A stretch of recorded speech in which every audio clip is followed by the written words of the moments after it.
People aren't looking for more of the same. They are looking for change, and John McCain has been the consummate maverick in the Senate over all these years. He's taken shots left and right from the other party and from within his own party because he's had to take on his own party when the time was right, when he recognized it was time to put partisanship aside and just do what was right for the American people. That's what I've done as governor also, take on my own party when I had to and work with both sides of the aisle in my cabinet, appointing those who would serve regardless of party, Democrats, independents, Republicans, whatever it took to get the job done. Also, John McCain's maverick position that he's in, that's really prompted up to and indicated by the supporters that he has. Look at Lieberman and Giuliani and Romney and Lingle and all of us who come from such a diverse background of policy and of partisanship, all coming together at this time, recognizing he is the man that we need to lead in these next 4 years, because these are tumultuous times. We have got to win the wars. We have got to get our economy back on track. We have got to not allow the greed and corruption on Wall Street anymore. And we have not got to allow the partisanship that has really been entrenched in Washington, D.C., no matter who's been in charge. When the Republicans were in charge, I didn't see a whole lot of progress there either. When the Democrats either, though, this last go-around for the last 2 years.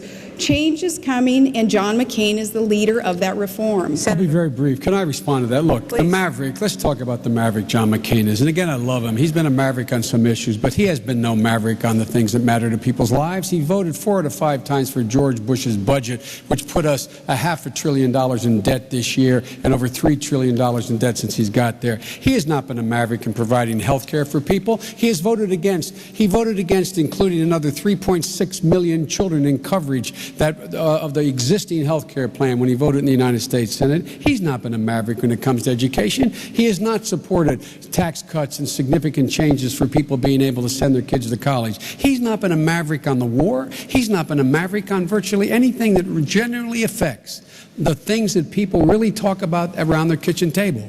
Can we get mom's MRI? Can we send Mary back to school next semester? We can't make it. How are we going to heat the house this winter? He voted against even providing for what they call LIHEAP, for assistance to people with oil prices going through the roof in the winter. So maverick he is not on the important critical issues that affect people at that kitchen table. Final question tonight before your closing statement, starting with you, Senator Biden.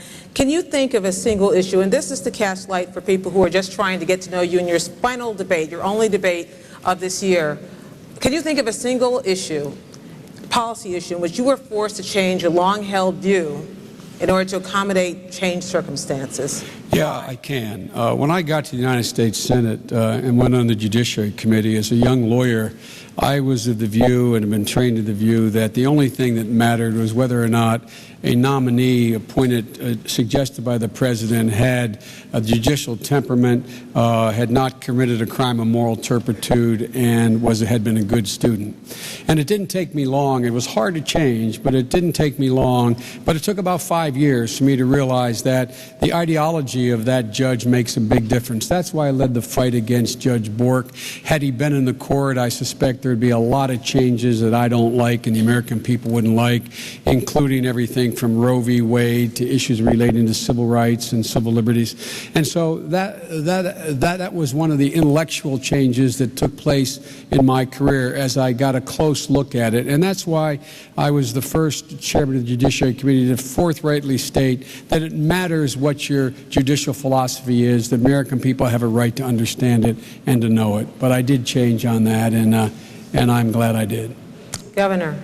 There have been times where, as mayor and governor, we have passed budgets that I did not veto, and that I think could be considered as something that I quasi-caved in, if you will, but knowing that it was the right thing to do in order to progress the agenda for that year and to work with the legislative body, that body that actually holds the purse strings. So there were times when I wanted to zero-base budget and to cut taxes even more, and I didn't have enough support in order to accomplish that. But on the major principal things, no, There hasn't been something that I've had to compromise on, because we've always seemed to find a way to work together. Up there in Alaska, what we have done is, with bipartisan efforts, is work together, and again, not caring who gets the credit for what as we accomplish things up there. And that's been just a part of the operation that I've wanted to participate in, and that's what we're going to do in Washington, D.C. also. Bringing both sides together. John McCain is known for doing that also, in order to get the work done for the American people.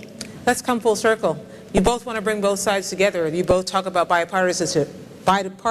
Once again, we saw what happened this week in Washington. How do you change the tone as Vice President, as number 2?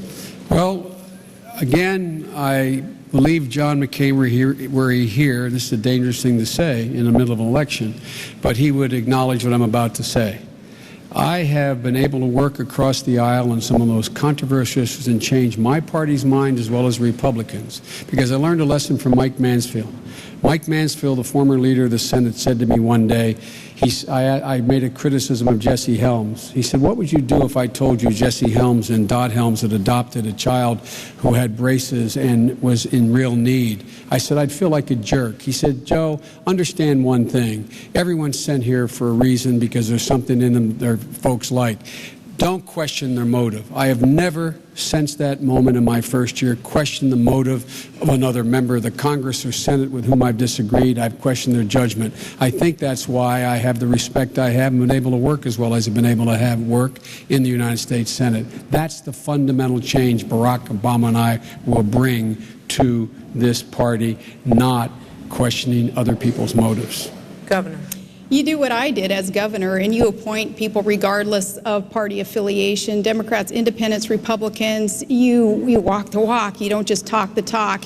And even in my own family, it's a very diverse family, and we have folks of all political persuasion in there also. So I've grown up just knowing that, you know, at the end of the day, as long as we're all working together for the greater good, it's going to be okay. But the policies and the proposals have got to speak for themselves also. And again, voters on November 4th are going to have that choice to either support a ticket that supports policies that create jobs. You do that by lowering taxes on American workers and on our businesses, and you build up infrastructure, and you rein in government spending, and you make our nation energy independent. Or you support a ticket that supports policies that will kill jobs by increasing taxes, and that's what the track record shows, is a desire to increase taxes, increase spending, $1 trillion spending proposal that's on the table. That's going to hurt our country, and saying no to energy independence. Clear choices on November 4th. Governor Palin, you get the chance to make the first closing statement.